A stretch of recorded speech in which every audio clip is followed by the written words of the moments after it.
欢迎大家又回来我的频道。今天要给大家分享的是老式的桃酥饼，真的是巨好吃，巨酥无比，做法还超级简单。首先把蛋黄、糖、盐和玉米油混合搅打至乳化，最好是使用糖粉或者是细砂糖，不然可能会比较不好融化。接着筛入所有的粉类，它们混合拌匀。面团分成10等份，每一份大概是40克左右。搓圆以后，放在铺了烘焙纸的烤盘上，略微压扁以后，用拇指在中间压一个坑。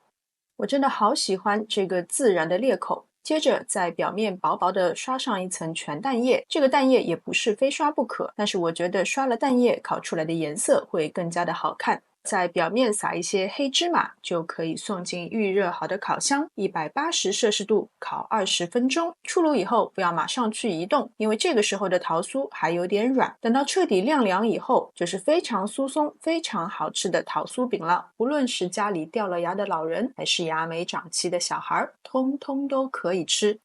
好了，今天的视频就到这边，非常感谢大家的观看。喜欢我的视频，请记得点赞、分享和关注我的频道。我们下次再见。